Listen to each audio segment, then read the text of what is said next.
Welcome to another tutorial. In this particular video, we're going to have a discussion on some of the questions that you ought to prepare on as far as May June exams are concerned. We're going to see some of the topics that mostly appear in paper 1 high tier. We have question 1 whereby we're supposed to solve 5 into 4 minus x equals to 7 minus 3x. Show clearly by showing your algebraic working how you are going to get the value of x in this case. So the first thing we're going to distribute and multiply this number into the two terms which are inside the bracket. So which means that if we expand, we are going to have this, and then we shall put the like terms together, which is going to be 13 equals to 2x. Then we divide by 2 both sides. We're going to get our answer 6.5 as the value of x. Factoring out a common term that goes to 16 and 24, and that is 8. So we are going to factor also m power 2 out because m is the least power, and this is going to simplify as 8m squared g cubed into 2m plus 3g squared.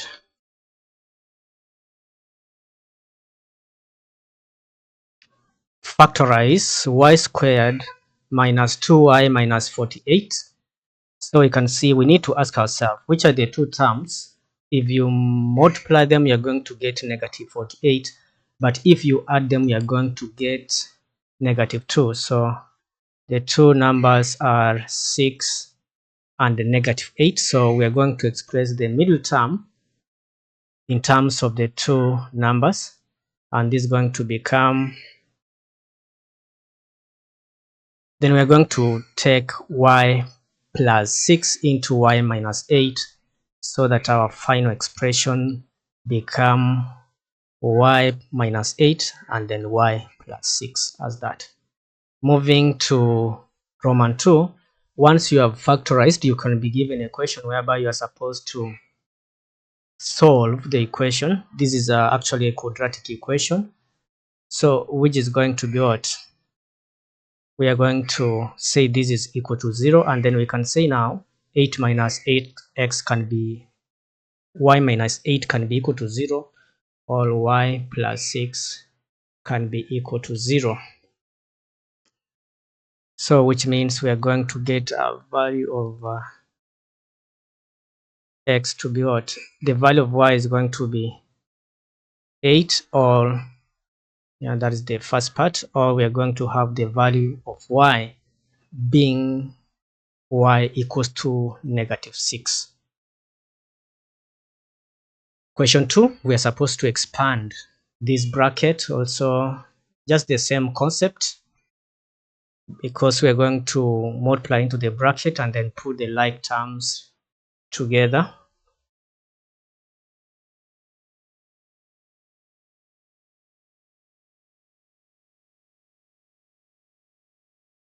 Another question that you can also expect is questions to do with making subject of the formula. So as you are preparing, make sure that you work out questions that enable you to make subject. So this is going to be,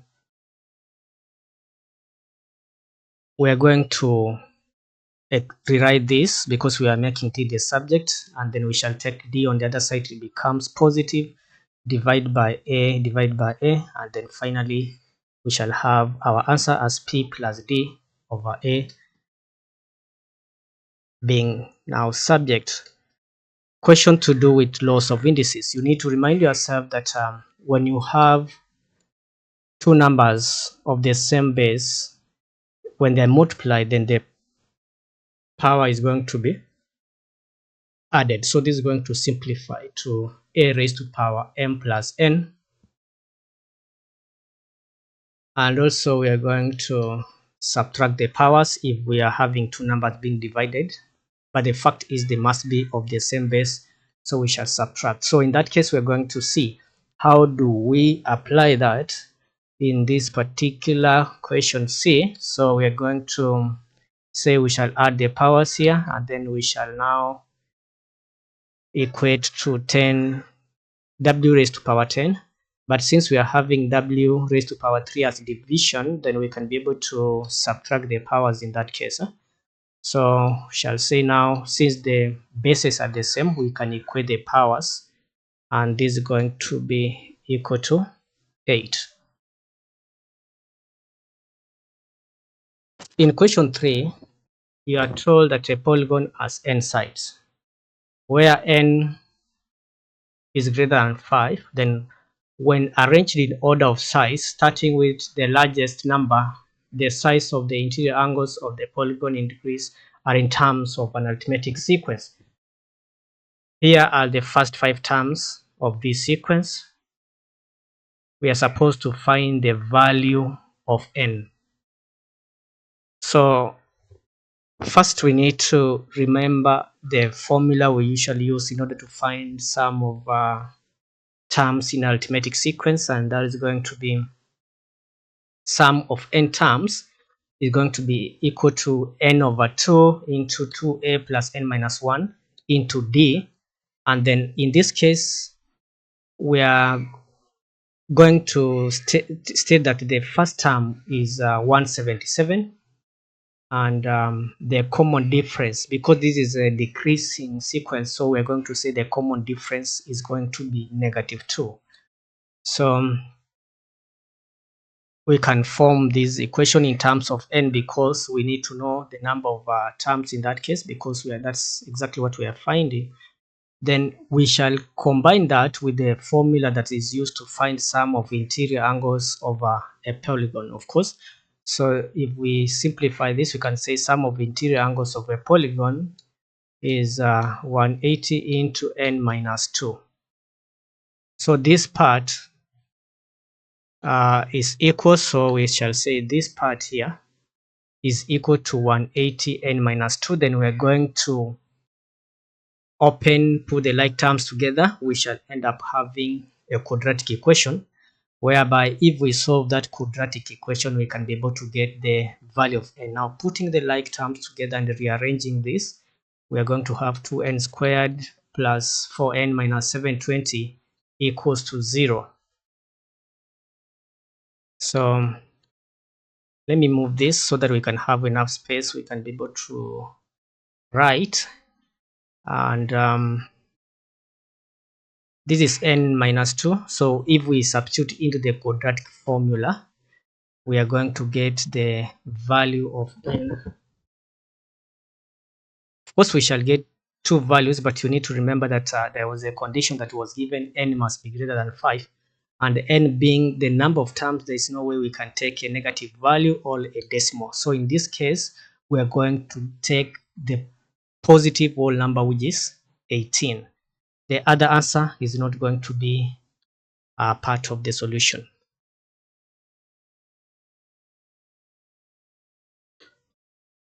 And question 4 also, we can see indices is resurfacing here, so which means you need to be preparing on such kind of questions. And this is going to, because these numbers are multiplied, we are going to add the powers. So this is going to be x raised to power 9. And when you have this kind of question in part B, remember the power 3 is outside, so which will mean that this power is going to affect all the numbers that are inside the bracket. So this means that 4 is also going to be raised to power 3, but y power 2, the two powers 2 and the 3 are going to be multiplied. So in this case, we're going to say this is 4 raised to power 3, y raised to power 6, because it's 2 times 3. So if we simplify that, we're going to get our answer 64 y power 6.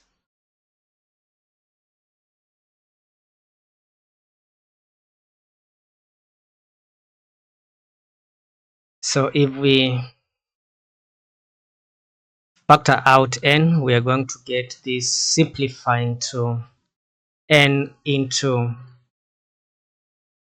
n minus 3 minus 4 into n minus 3. So we are going to write this expression finally as n minus 4 and n minus 3.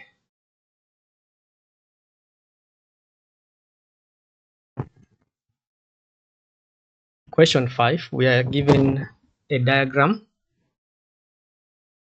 and this diagram shows a shape ABCDE. The area of the shape is 91.8. We are supposed to work out the value of x. So we're going to subdivide this shape so that we have a triangle, and then we also have a rectangle. So which means from this particular point where we have this straight line that is making a triangle, we are going to have 13 minus x, and the height of this triangle is going to be 6. For us to find the area of the triangle, remember we are going to use the formula area equals to a half base times height. So substituting this into whatever we have here, we're going to get our answer as into 13 minus x, and then if we open the bracket here, we are going to get 39 minus 3x. But remember now, area of a rectangle is actually going to be length times width, which is going basically to be w, and our w is going to be x in that case. So once we have worked out the area of this triangle, we can be able to work out the area of the rectangle. Then you add them together, and then we shall now say this is equivalent to 91.8. Solving for x, we're going to get 4.8 as our final answer. The next question here, number 6, AB, are two similar solids. And we're told that A has a volume of 1836 and B has a volume of 4352. And remember, when you divide the volume of the small divided by the volume of the large, we're going to get the volume scale factor. Once we have the volume scale factor, we can find the cube root to find the linear scale factor. Our linear scale factor is going to be 3/4. And from linear scale factor, we can be able to find the area scale factor by squaring the linear scale factor, because we are supposed to work out the surface area of A. Now, in this case, we have our area scale factor as 9/16, and we also have the total surface area of B. Remember, B was the larger one, so we can be able to say surface area of A divided by the surface area of B is going to be equal to the area scale factor. So surface area of A divided by 1120, we are going to get that. So meaning if we multiply by 1120 both sides, we're going to get 630 centimeters square. So this is the surface area of the small figure that we have at this particular point. The diagram shows a sector OPQ of a circle center O, and then we are supposed to find the area of OPQ. Remember, area of a sector is theta over 360 pi r squared. Substituting into the formula, we're going to get our answer as 48.4 centimeter square. So meaning that you need to prepare on how to find area of sectors and also area of segment. So maybe something I can also mention at this particular point, if you are told to find the area of a segment here, if you are told to find the area of this shape, this shaded part here, suppose you are told, that will mean that is area of shaded, because those are possible questions that you can be asked, will be area of sector, area of sector minus area of triangle. Now, area of the triangle, when you have an angle and the two sides, the formula we shall use is a half, area equals to a half AB sine theta. So if you are working out the area of triangle OPQ, that would have been 0.5 times 7.1 times 7.1 sine of 110, and that is going to translate to 23.68. So this will be 23.68. So if we were finding this area, suppose we were finding that, you were to say 48.4 minus 23.68, and that's going to be 8.4 minus 23.68, which is going to translate to 24.72 as the area of the shaded segment. All right, using algebra, prove that given n3 consecutive whole numbers, the sum of the square of the smallest number and the square of the largest number is always 2 more than twice the square of the middle number. So we are going to say let the first number be n, the next number will be n plus 1 and n plus 2. But in this case, using algebra, prove that given 3 consecutive, so we are supposed to find the sum of the square of the first and the third. Yeah, so the smallest is n squared, the largest is n plus 2, so we square that, should be equal to 2 into n plus 1, which is the middle one, yeah, plus 2. So if you work out this question, you will find that the left hand side is equals to the right hand side, and now that is the end of the proof. You expand these terms, put the on the left hand side and also on the right hand side, you realize actually the two sides are equal, and that's what we were supposed to prove. The diagram shows a vertical cliff with a vertical radial mast on top of the cliff and a buoy in the sea. So the height of the cliff is 100 meters, and the buoy is at the point B, D meters from the base of the cliff, and the angle of elevation from B to the top of the cliff is 20 degrees.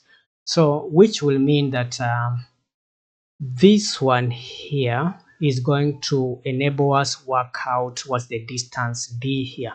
Remember, we're going to use SOHCAHTOA, and this is actually adjacent to the angle, and 100 meters is opposite. So we can be able to use tan in order to work out that. And if we substitute, we are going to get our answers to 74.7. And our D being that, we can now be able to calculate the height of the radial mast. So if we use the distance that we have here, yeah, there is further information that is provided. Now the angle of elevation to the top of the mast is 25 degrees. So because if we are talking to the top of the mast, is actually this angle that we have at this particular point.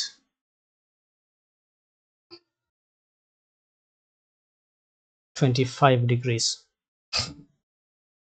So this 25 that we have here can be used with the 274.7 that we got in order to get this entire height of the side where the radial mast is. So if you work it out, we're going to say tan 25 equals to the entire height of 274.7, and we shall work it out and get the entire height is going to be 28.14. So 128.1 in that case, yeah, we get 128.1. So once we have gotten 128.1, we shall subtract the 100 so that we can be able to know the height of the radial mast, because that's exactly what we are finding was the height. The height 128.4 is actually representing the entire part in this end. Yeah.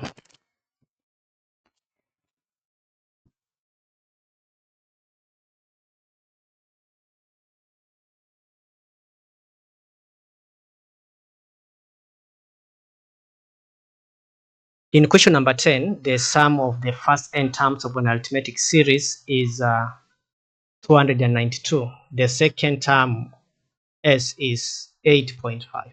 The nth term of this series is 13. then we are supposed to find the value of n. Remember, we are going to use the formula nth term equals to a plus n minus 1 into d. So substituting into the formula, we are going to form two simultaneous equations which are going to involve the second term and the fifth term, because in the second term we have n equals to 2 and the fifth term is n is equal to 5. So which will mean that once we have formed the two simultaneous equations, we are going to solve them. Upon solving them, we are going to get the value of a and the value of d as the first term actually and the common difference. So solving the two, we are going to get the first term as 7 and the common difference as 1.5, which we're going to solve, substitute into the formula sum, so that we can be able to say sum of n terms is equal to 292, and that will enable us work out the value of n. Now in this case, we're going to say this is equals to 292.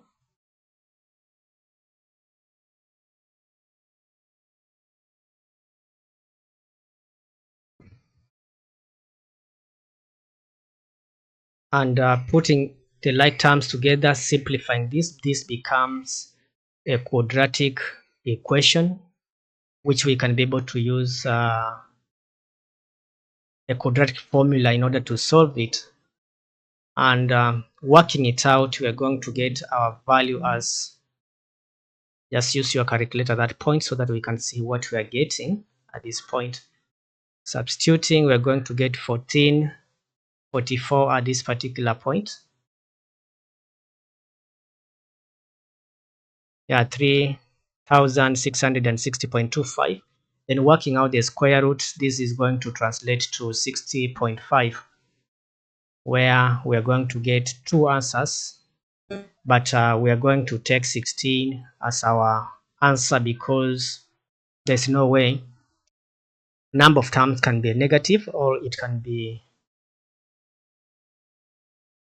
a decimal. So we're going to take our answer in this case as 16 terms. So sum of 16 terms is equal to 292, which means our n is 292.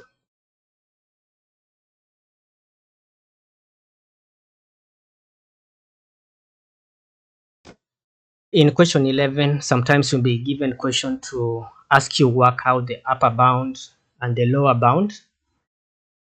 And in that case, we are told that a equals to v minus u over t, whereby v equals to 9.6, which is written correct to one decimal place. U equals to 3.8, correct to one decimal place, but t is 1.84, which is given up to the accuracy of two decimal places. We're supposed to calculate the upper bound of the value of a. So what you need to remember here is that for us to get the upper bound of a, we must work it such a way that we are using the upper bound of a is going to be upper bound of u, upper bound of v minus the lower bound of u divided by the lower bound of b. So if we subtract like this, that's when we can be able to get the upper bound of b, because if you have a small number at the denominator, then it means we're going to have a larger quotient. So substituting the upper bound, so the next thing that we ought to remember is that the least unit that can be measured in v, because it's one correct one decimal places, is going to be 0.1. So to get the absolute value, the absolute error in that case, we are going to divide the least unit by 2. So we are going to say now the boundaries of v is going to be plus or minus 0.05.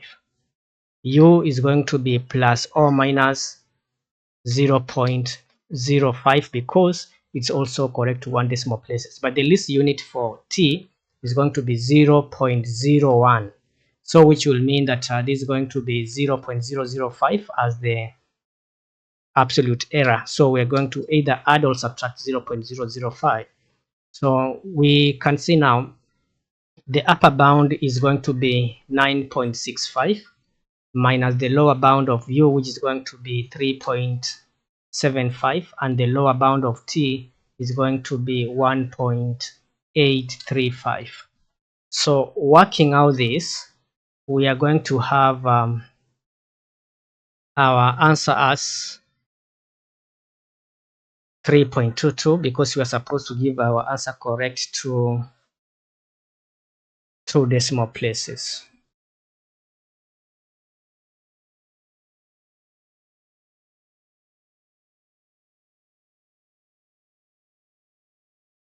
Moving to the next question, we are told that ABCD is a 5-sided shape. ABCD is a rectangle, CED is an equilateral triangle. AB equals to X centimeters, BC equals to Y centimeters, and the perimeter of this shape is 100 centimeters, and the area is given as R, whereby this R is given as an expression that is shown below here. So that being an equilateral triangle and AB being X, also this is going to be X. If we consider the top triangle to be equilateral, so all the sides are going to be having X units.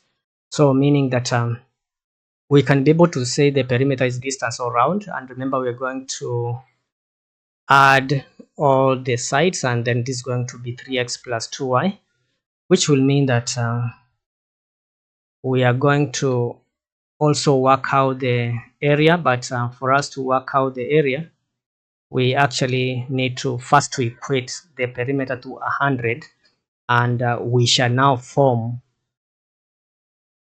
an equation y in terms of x. So which will mean that our y is going to be 100 minus 3x over 2.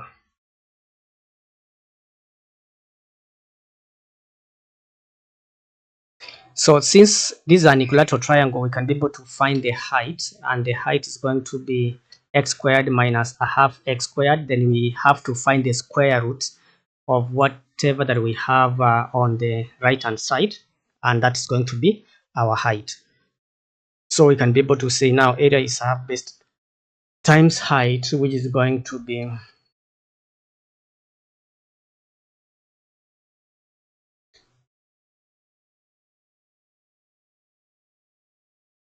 equal to this. Next, we are going to find the area of the rectangle. Remember, the area of the rectangle is length times width. And in that case, now we can be able to substitute whenever we have y. Remember, we had formed an equation of y. We can be able to substitute and rearrange this this equation that we have in terms of r, so that it can be able to be in the form that is expected. So we can be able to move this a little bit, rearranging this expression of r. Therefore, we are going to get the final answer in the form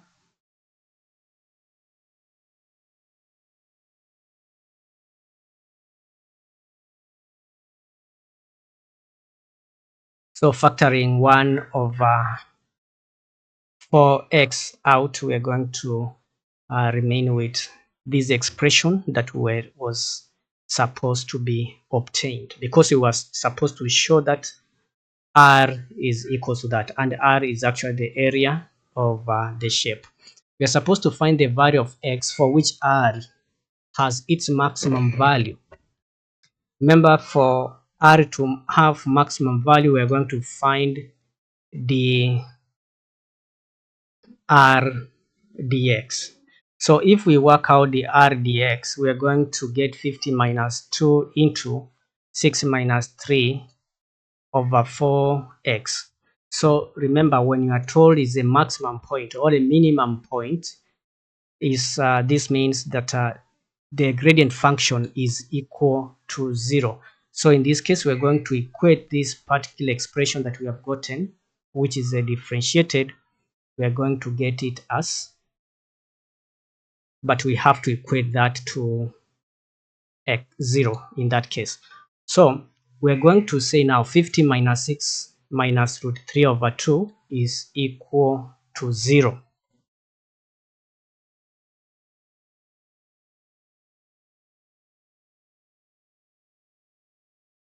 putting the like terms together and trying to find the value of x. We multiply by 2 both sides, and then we're going to end up having x equals to 100.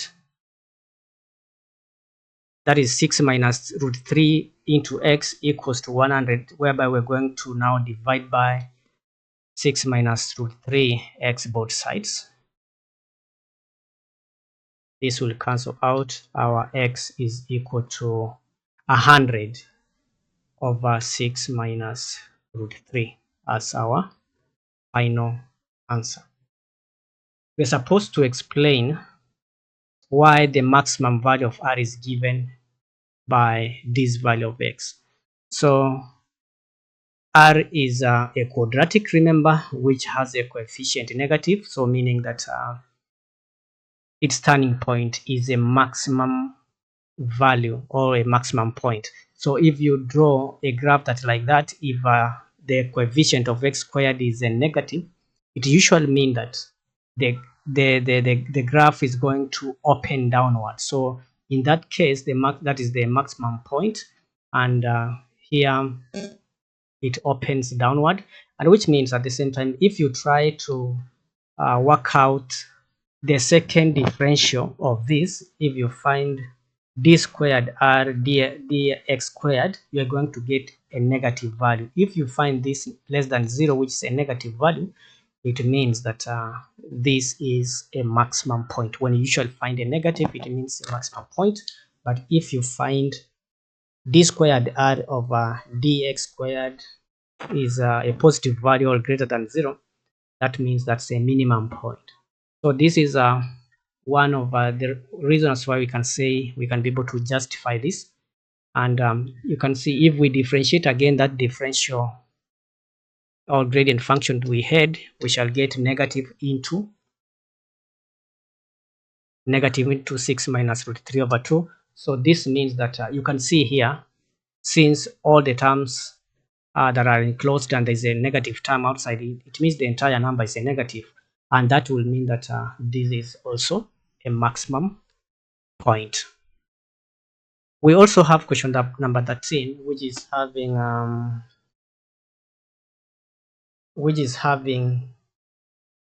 a question to do with differentiation, and we're told that the curve has the equation y equals to 4x cubed plus x squared minus 20x. Find the y dx. And in that case, if we differentiate this, we're going to get it as 12. Yeah, if you take 3 down, it's going to be 12. So this is going to be 4 times 3, that's 12, x raised power 2, and this is going to be 2x minus 20. So our dy dx is this particular part that we have here. Now let us see the next question. Find the x coordinates of the points on C where the gradient is 4. Remember, when you differentiate, you are getting the gradient function. So which means that gradient function that we had gotten the other part, we are going to equate that to 4. So if you equate that to 4, you are going to solve that as a quadratic equation, and then we are going to get the values of x. So remember that dy dx equals the gradient of a curve. So we have our equation well displayed, and then we can be able to solve this quadratic equation using a quadratic formula or any other formula you can be able to use. And then if we work it out, we're going to get 2 values of x. So working out this, we're going to get, let me just get some space here.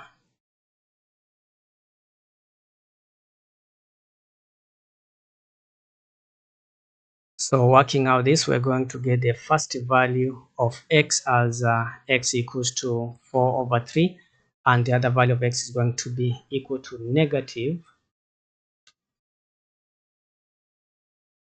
3 over 2, negative 3 over 2.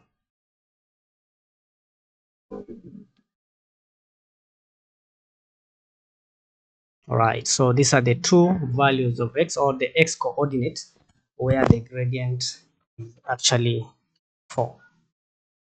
Question number 14, the curve T has the equation y equals to x cubed minus 2x squared minus 9x plus 5.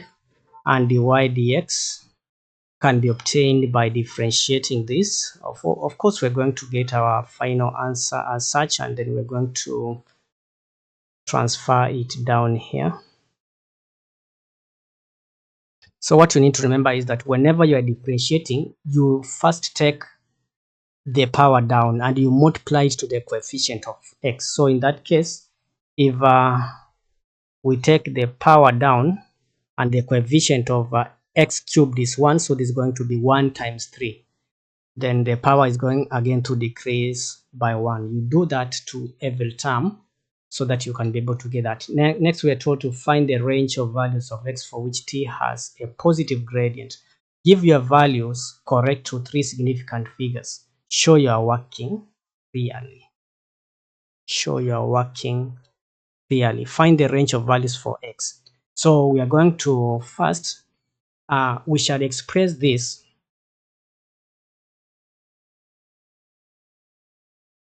we are going to express this as completing the square so that we can be able to get the turning point.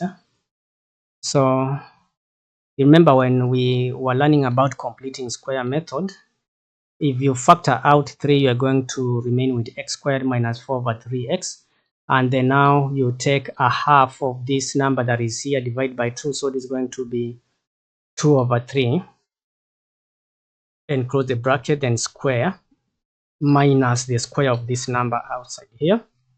Those are just the steps that you have to follow when you are using you are solving or you are expressing a number to completing the square.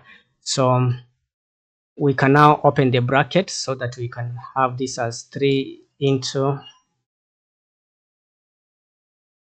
minus 9. If we open the bracket, this is going to result to this. If we subtract negative 4 over 3 minus 9, we're going to get this reducing to this particular expression. So the reason as to why we have gone this direction is to enable us know the turning point of this gradient function that we were having. So once we have the turning point, remember to pick the turning point is negative 2 over 3. So you take the opposite sign, so it will be positive 2 over 3 comma negative 31 over 3. So this is going to be our turning point.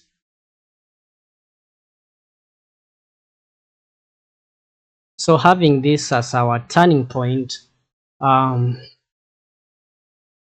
we can be able to sketch this on the graph.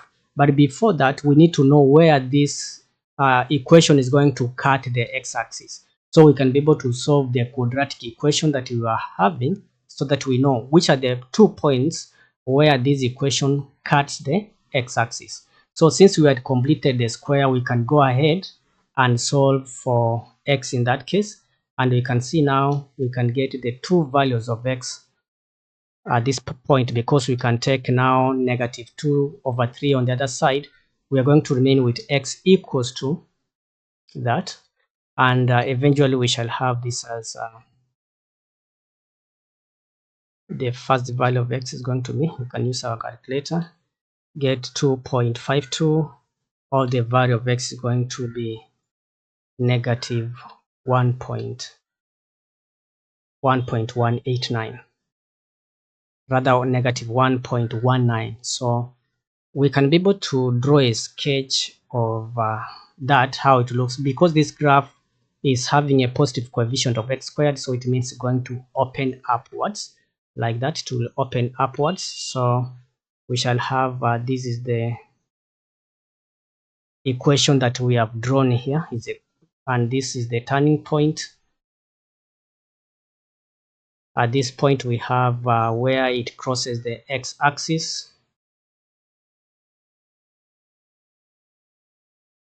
So if we are finding positive gradient, meaning we are interested on this upper part of the graph, so meaning the values of x which are defining this region are the values above 2.52 and also values below negative 1.19. So this means that this is going to become x is greater than or equal to 2.52, or x is less than 1 negative 1.19. So these are the range of values of x which are going to have a positive gradient in this. Moving further, we have a question to do with a circle with a radius OR and the code RT with M. So which means that we can be able to find the radius of this circle using SOHCAHTOA because we are given the angle R or M as 52. So using SOHCAHTOA in this case, and we know that since this M is dividing RT into two halves, it means that therefore that is a perpendicular bisector. So the angle we have at this particular point here is 90 degrees. So we can be able to use the concept of SOHCAHTOA at that point. So that means we can use this triangle and 52 degrees and then find the value of R. Remember, sine theta of equals to opposite of hypotenuse, and which will mean that we can substitute what we have so that we can be able to find the value of R. Working it out, we are going to get our answer as 7.61 centimeters. And now once we have the radius, we can go ahead and find the area of the circle, because we are supposed to find the area of the circle correct to three significant figures. You can say area is pi r squared, which will mean that we shall say this is going to be 7.61 squared, and that's going to be 181.9 centimeter square.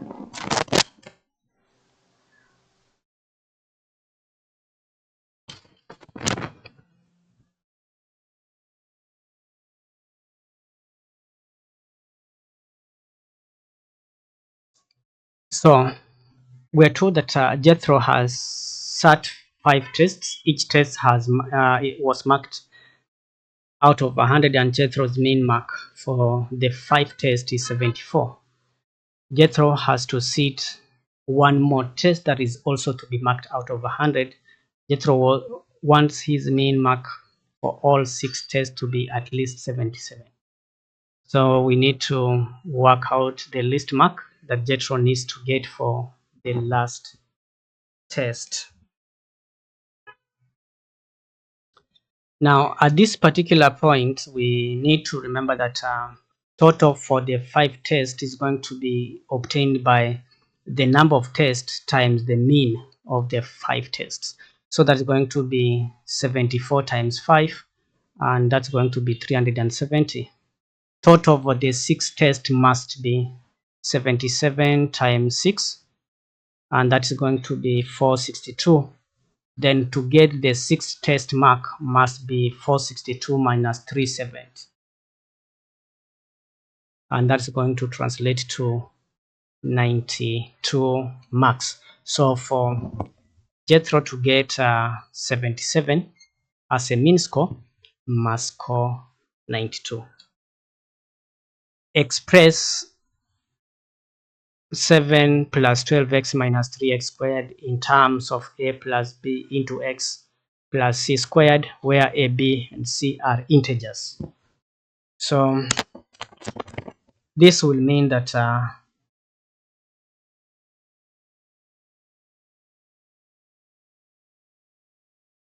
we can use completing square method, and you can follow through the steps that we are stating here, because we are given 7 plus 12 into, that is 7 plus 12x minus 2 into x squared.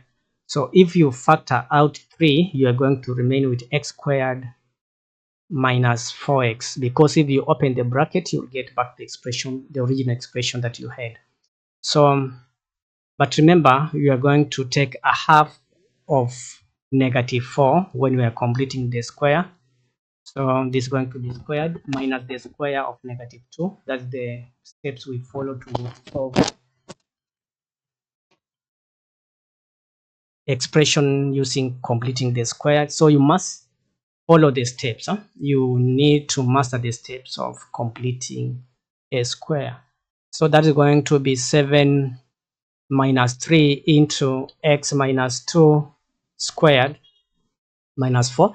Then if we open the bracket, multiplying negative 3 times negative 4, that's going to be positive 12. And we shall combine that with 7 so that our expression now becomes 19 minus 3 into x minus 2 squared.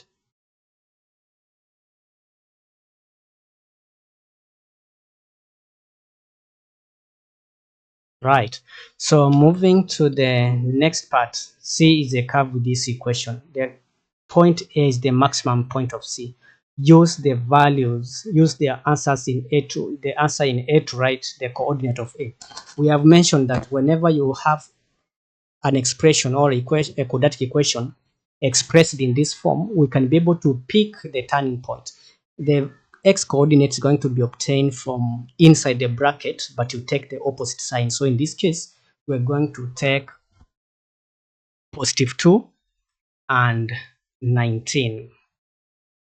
We shall take it as positive 2 and 19 as our turning point here.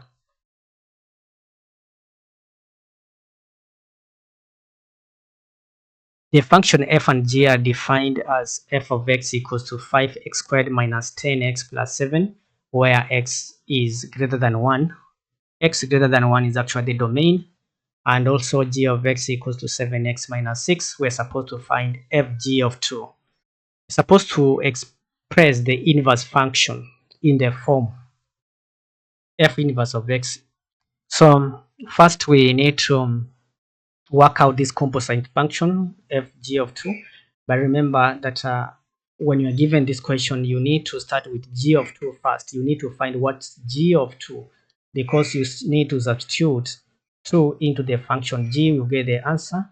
Thereafter, you are going to substitute 8 into the function f of x, so that you are going to get the final answer for the composite function, which is going to be 320 minus 80 plus 7, which is going to translate to 247. That's our final answer.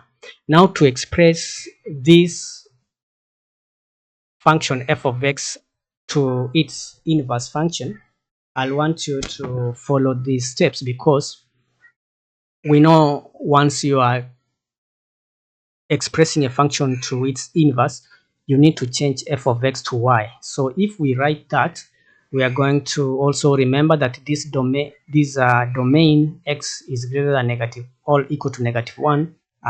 This is x greater than or equal to 1 is going also to become the range for the inverse function. So that means that we can now write this equation as y equals to 5x squared minus 10x plus 7. And then before we do anything, because the next step after we have done this according to the steps of solving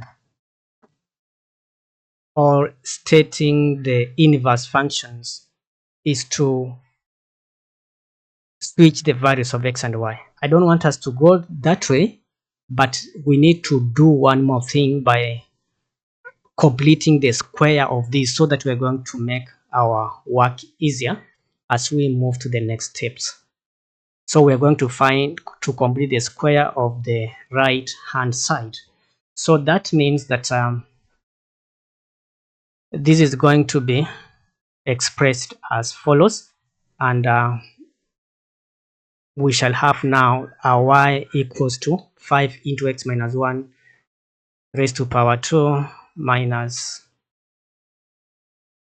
positive 2. That's now plus positive 2 rather.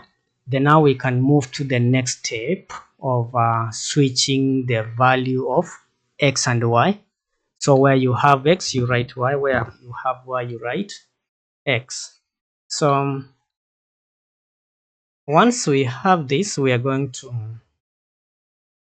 make y the subject of the formula, and then you are going to take 2 on the other side. So we are going to have this as x minus 2, divide by 5 both sides. We shall have y minus 1 squared equals to x minus 2 over 5. So this will mean that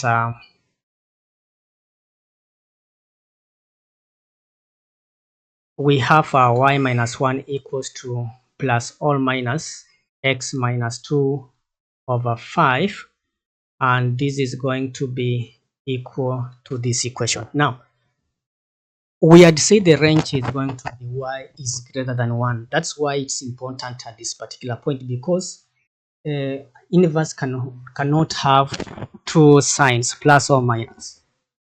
So this means the y being greater than or equal to 1 is going to enable us decide which sign we are going to use at this point. So this must be plus, because if you add, that's when you will have values greater equal to 1 or greater than 1. But if you subtract, you will have values less than 1. So in that case, we shall say this is going to be y equals to 1 plus root x minus 2 over 5. But you need to change now this and write the inverse function as 1 plus root of x minus 2 over 5 as the final answer, where y is greater than or equal to 1.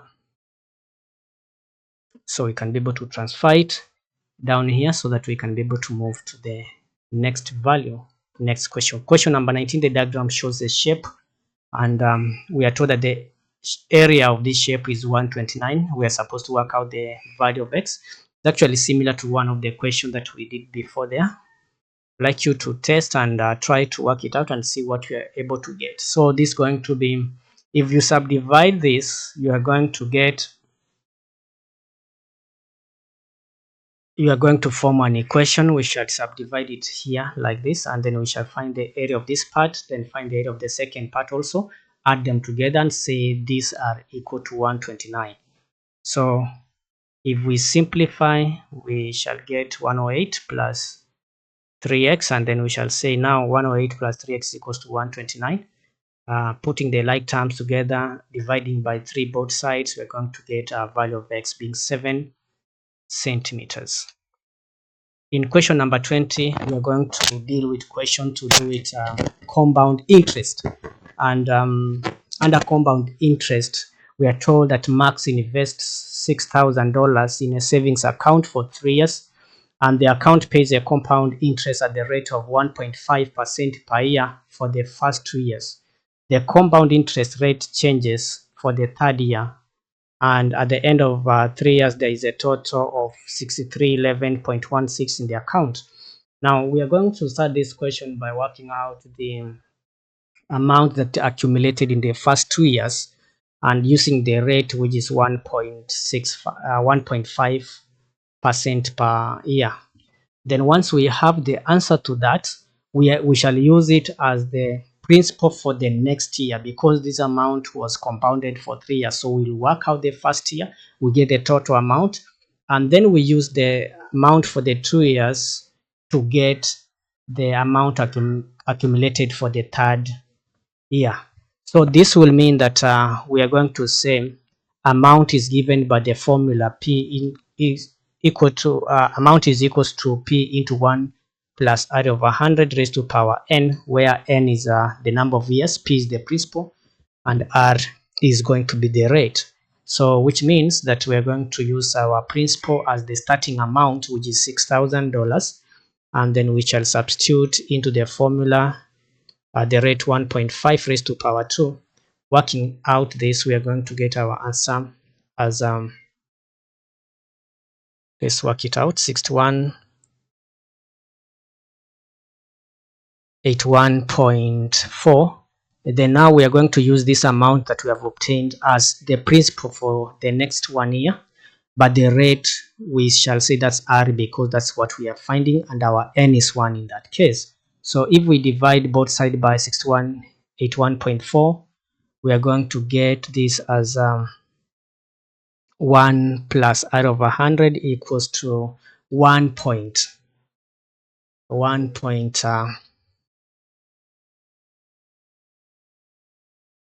use my calculator to see what I'm able to get. 1.021, and if I subtract 1 both sides, we're going to get 0.0121. Then we shall multiply by 100 both sides, so that our rate is going to be 2.1%, correct to 1 decimal place.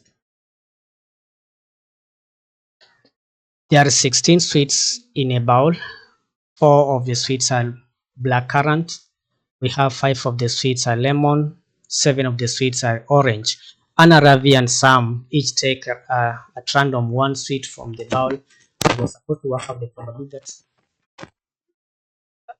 the 5 lemon sweets are still in the bowl. So this will mean that we can be able to draw a tree diagram to represent this information, so that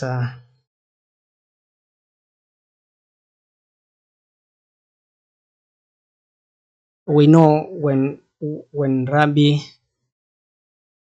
Anna, Ravi, and Sam picks what we are going to get.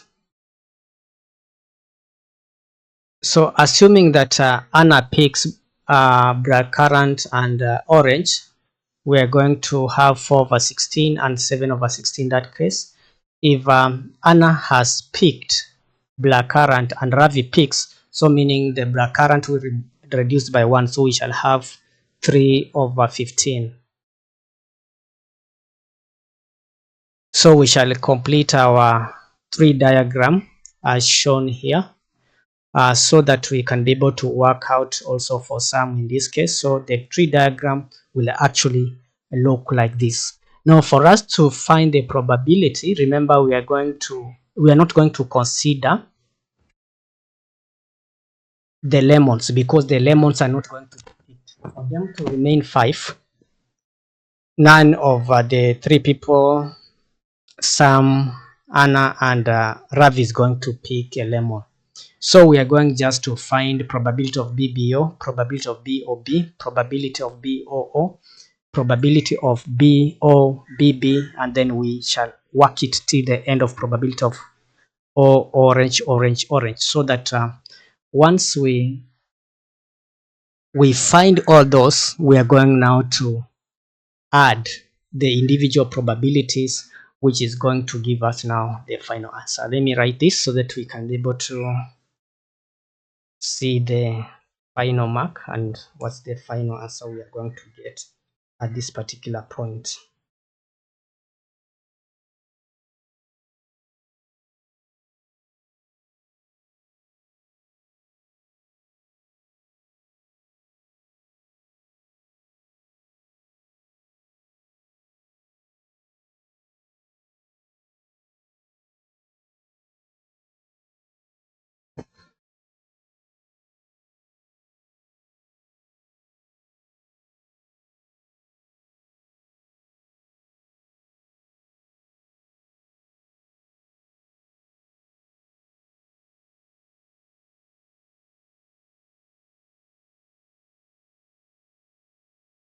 Now if we multiply this, we're going to, let's change this to of 16, and if we are going to multiply this, we're going to get 168 over 3360, which is 1 over 20. So this one we're going to multiply 7 over 16